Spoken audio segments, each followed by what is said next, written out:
Sumisigaw kahit di naririnig. Marami pang bagay ang kailangan kong malaman tungkol sa kanya. I want to know if she can become a productive member of society. Very good ka, ha? Hindi mo ako pinahiya. Dahil dyan, may reward ka sa akin. Simula ngayon, hindi ka na doon titira sa maliit na kwarto sa clinic. Simula ngayon, dito ka natitira sa bahay ko. Mamumuhay ka rito ng parang isang normal na tao. Ano pakiramdam na single ka na ngayon? Matagal na kaming hiwalay na Evelyn. I'm sure masaya na rin si Evelyn. At masaya na rin ako. You know, we've come this far in our relationship and you've been longing to have your own family. But for now, masaya na ako sa ganito eh. Nandiyan ka. Eh di ba kasi gusto mo nga maging Angela version 2.0. Kaya ayan, nagpe-pretend ka na gusto mo lahat ng ginagawa ng ex-girlfriend ng si Calvin. Pwede ba? Dati yun, nung hindi pa kami. Pero ngayon nakuha ko na siya. Hindi ko na kailangan yun, no? Bagal-bagal mo eh. Bisa mo. Sinasabi ko na unang araw pa naman magiging pabigat ka sa akin. Kaya dapat turuan kita ng leksyon. Perwisyo ka.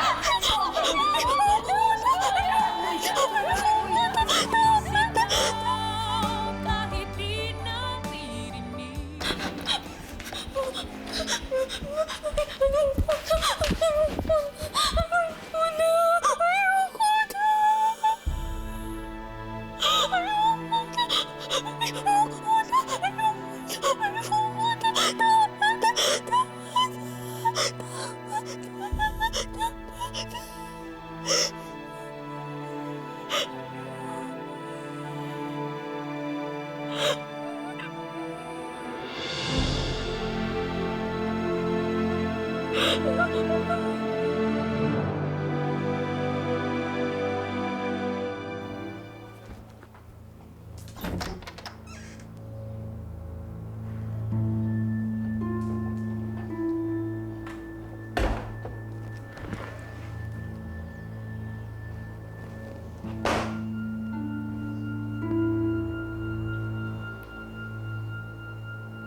Kung hindi lang dahil sa CCTV camera na to. Kanina pa kita hinulog sa kama. Buti na lang at iisa lang ang kwartong may CCTV. Hoy, Angela, gising na. Hoy, huwag mo sabihin sa akin pasyente ka ni Sarah. Hindi ubra sa akin yung kaartehan mo. Huwag mo akong madrama-dramahan dyan. Hoy! Gising, gising! Marami ka pang gagawin. Bakit po? Ay, tatanong ka pa? Magtrabaho ka. Opo. Opo. Sorry po. Hindi na po mauulit. Sorry po. Siguraduhin mo. Dahil sa susunod, kapag pumalpak ka pa, malilintikan ka na talaga sa akin. Nakita mo itong mga damit na to? Tuturuan kitang magtupi. Huwag mo uubusin ang pasensya ko, ha? Ha?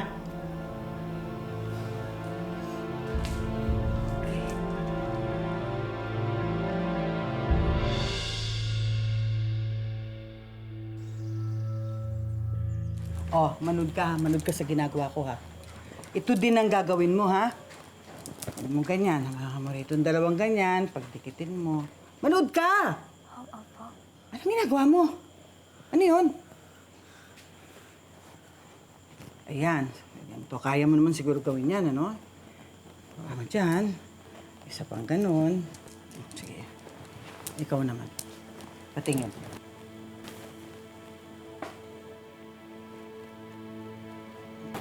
Ayusin mo, hindi ganyan, ha? Ayusin mo. Hindi ganyan! Ito lang, hindi mo pa makuha. Ganyan. At siya nga pala, huwag kang magkakamaling magsumbong kay Sir at kay Mama, kung di, isasaksak kita dito sa... Gusto mo dito sa loob ng washing? Gusto mo dito? Tignan mo! Gusto mo dito? Kung magkakamali, ha? Paparusahan kita!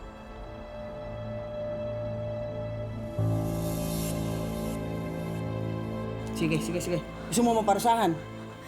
Ayaw po. Tandaan mo! Sige, tapusin mo na yan. Tupiin mo lahat yan. Ang pangit, ha? Sir, buti ho, nakabalik na ho kayo. Sila mami. Ay, yung mami niyo po nasa cafe, ang daddy niyo naman po nasa ospital pa po. Sige, papahinga muna ako sa taas. Sige po, sir.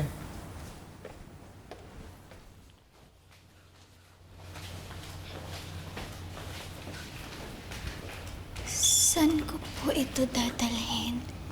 Umakyat ka. Nakita mo yung kwarto sa kanan? Doon mo lagay. Sige po.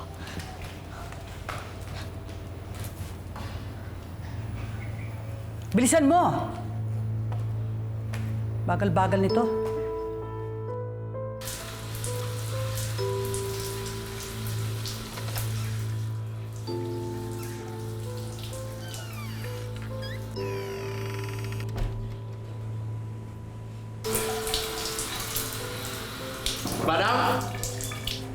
Sa cabinet, ilalagay ang mga damit.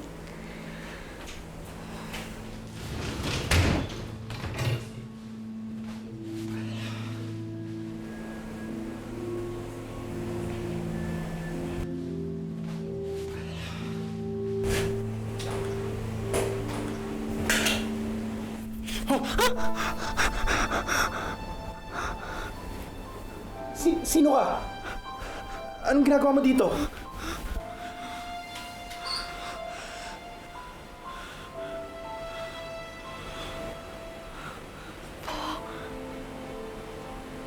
Pogi? Angela?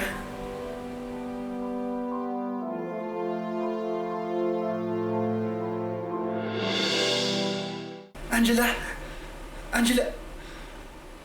Ikaw na ba talaga yan? Ako, si Angela. Ikaw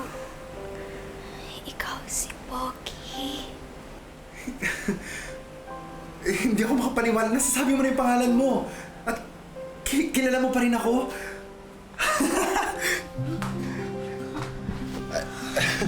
Sorry. Nabigla na ako. Nagulat kasi ako, kilala mo pa rin ako.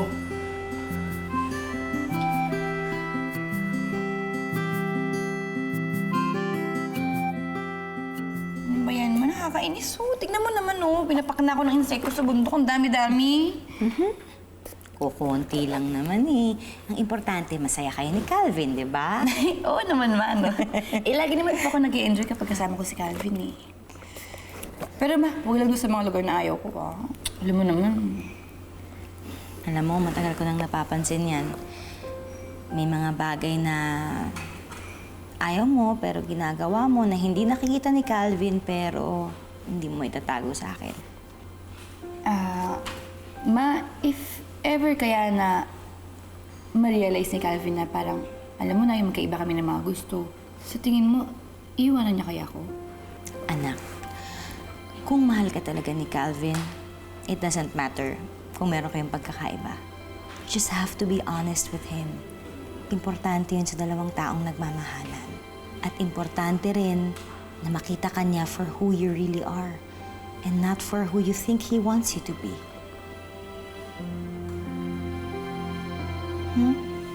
Yes, Ma.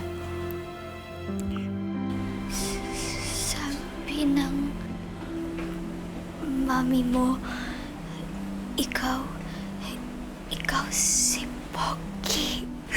Oo, Angela. Oo. Ako nga to. Di ba, yun yung tawag mo sa akin dati? Pogi, di ba? Wow. Angela. Ang laki ng pinagbago mo. Grabe. Anong ginagawa mo dito? Simula ngayon, dito natitira si Angela. Sana naman huwag mo akong bigyan ng problema tungkol dyan. Okay? Opo. Manang. Apo. Dalhin mo muna si Angela sa kwarto niya, ha? Ikaw muna ang bahala sa kanya. Opo, sir. Iha, halika na. Sige po, Dok.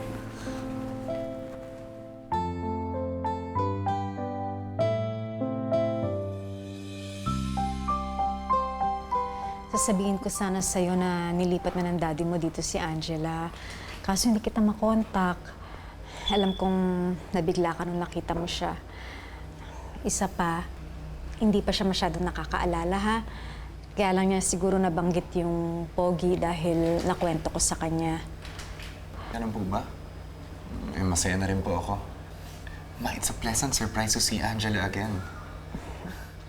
Alam nyo, dapat naiintindihan ninyo na ang pagtira ni Angela dito ay parte ng rehabilitation at treatment niya. Siguro naman napansin ninyo, napakalaki ng pinagbago ni Angela. At ang susunod na step ay kung paano ko siya mai integrate ulit sa society. Dad, you really did a great job.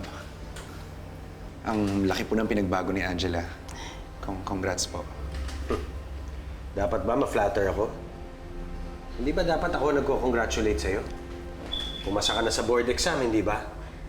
Sana ngayon nagagamit mo na yung pagka-engineer mo. Kaya lang, wala ka pa rin ginawa kundi umakyat ng bundok. Francis, Calvin is just waiting for a good opportunity. Glenda, ang opportunity, hindi basta-basta dumarating yan. Hinahabol yan. And when you find it, grab it. Parang ako. Ganun ang ginawa ko kay Angela. Alright, Dad. Huwag po kayo mag-alala.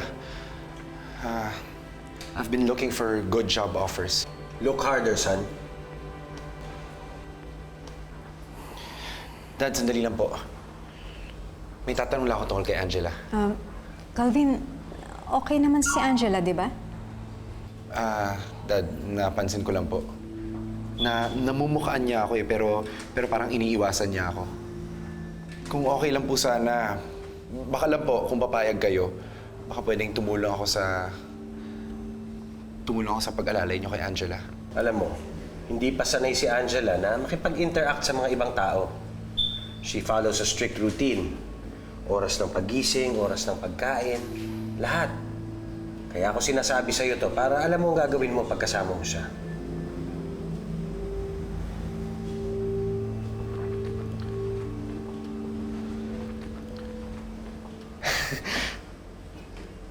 Ma, narinig mo yun, pumayag si Daddy. That's good. Pero basta ha, huwag kang gagawa ng makakasira sa routine ni Angela.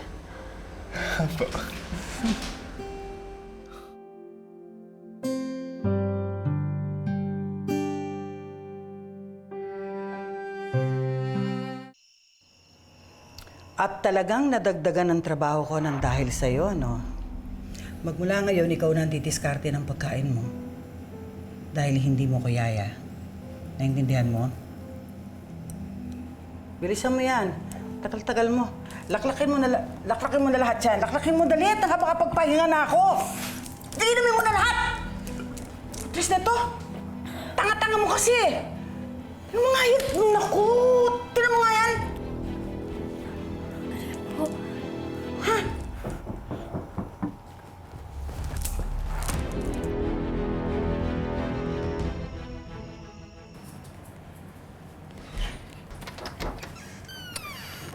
Ma. Hi.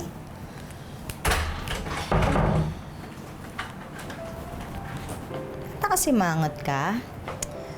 Paano ba naman kasi kayo na pa din nagre-reply si Calvin? Yayayain ko sana mag-shopping bukas eh. Kaso naman, bigla kami nagkabiglaan na activities organization namin. Tapos out of town pa. Gusto ko sana siyang isama eh. Bawal daw. Paano na yan kapag nagkaroon ng trabaho si Calvin? Hindi naman pwedeng lagi nilang kayo magkasama. Kasi naman inasign na po kasi ako na ako lagi inuuna niya.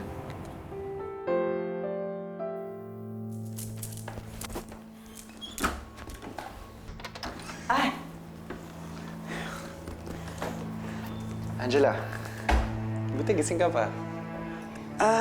Matutulog na nga siya eh. Kaiinom lang niya ng gatas. Ang bait-bait pa lang itong batang to. Nakakatuwa. Sige na, maiwan ko na kayo ha. Angela, tulog ka na. Salamat po.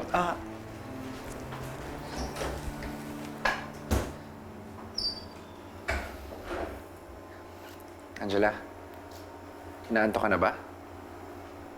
Gusto mong makipagkwentuhan? Kwento? Ano ba, Angela, pumunta kami sa bundok. Naalala mo ba nung dati? Doon tayo nagkakilala.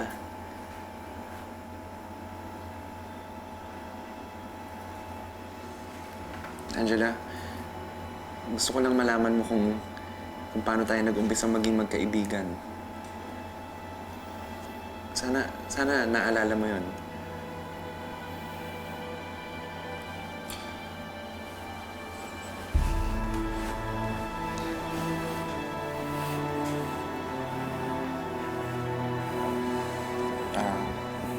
Sige na, magpahinga ka na. Kasi inaanto ka na eh. Good night. Good night.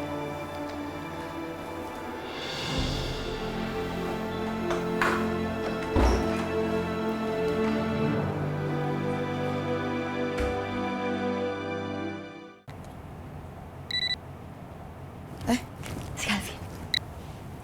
Hello, babe. Kanina pa ako nag-detect sa'yo, ah. I'm sorry.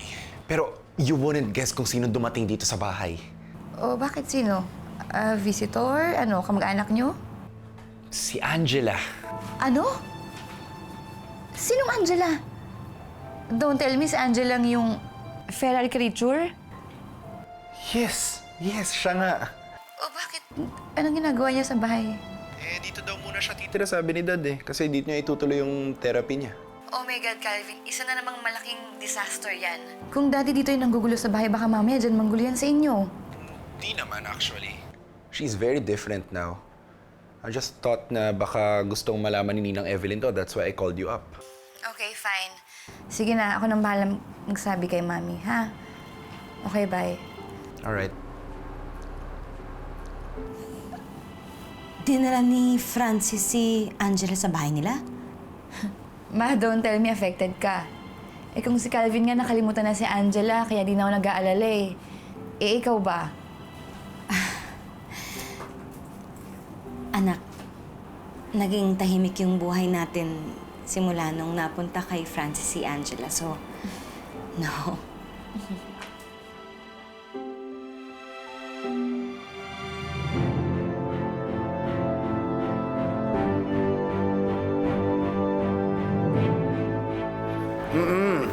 Ikaw, mag-iingat ka sa biyahe.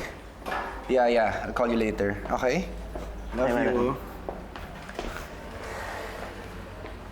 Ano bro? Sinabi mo na ba kay Claire na may bago kayong katulong at maganda? Sira. Siyempre alam ni Claire yan. Seriously, what do you think about Angela? Ikaw, bilang psychology major ka. Alam mo pare, this is a breakthrough. Ang galing eh. Gusto ko nga tanungin yung daddy mo kung ano ba yung method na ginamit niya kay Angela. In all fairness bro, ang bilis niya natuto. At nawala ang takot niya sa tao. Paano nawala? Eh, umiiwas nga siya sa mga tao eh. Hindi siya umiiwas bro. Nahihiya lang siya. Naninibago.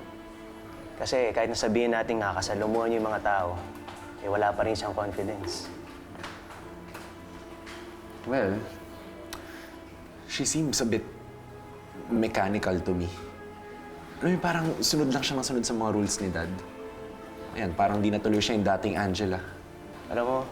Hindi, sige, sabihin natin, gumaling nga siya. Pero alam mo yung parang may nakakalimutan siya. Alam mo yun? Eh baka epekto yun ng treatment niya. Pero eventually pare, may possibility pa rin naman sigurong, alam mo yun, makaalala siya. So may possibility na maalala niya yung mga kasalanang nagawa sa kanya.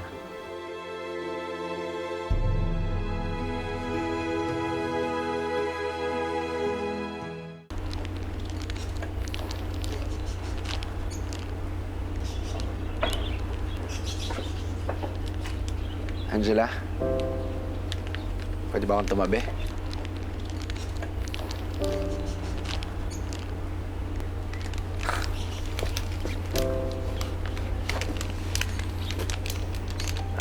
Para sa'yo nga pala to. Naalala mo, paborito mo to dati, di ba? Alam ko na. Wow! Alam mo, peace offering ko to sa'yo. Laki na kasalanan ko sa'yo eh. Sorry kung sa tingin mo, pinabayaan kita noon.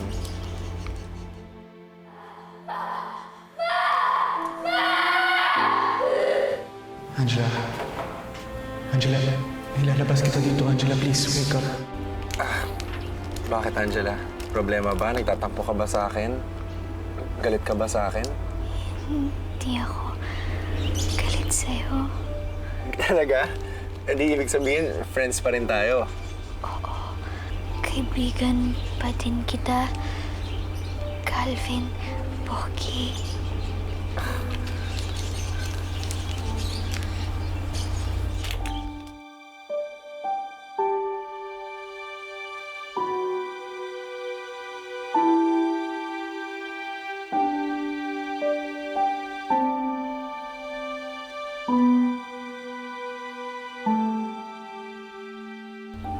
Thank you, Pogi. Hindi na lang kita ulit nakita mag-smile Oh, ito, sa'yo pa lahat to.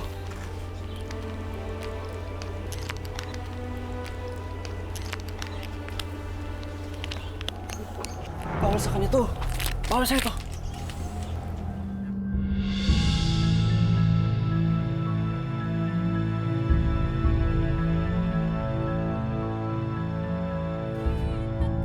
Mas malakas na ba loob mo ngayon kaysa dati? Kung may naaalala ka man tungkol sa akin, at isusumbong mo ako, pinapangako ko sa'yo. Hindi ko ulitin yung ginawa ko. Kundi mas hihigit mo pa para mas magmukha kang kawawa, Angela. Based on my observations, she reacts differently to different sets of people. And napansin ko na mas malapit siya kay Calvin more than anyone else. Ang kailangan natin malaman kung okay ba at kung maaalala ba niya ang mga bad experiences niya in the past. Francis, I'm sorry. Si Angela, nakalabas ng bahay. Ito kasi sinasabi ko eh. Hindi natin masasabi kung anong reaksyon ng ibang tao kapag nakita nila si Angela. Ayoko mapahamak siya.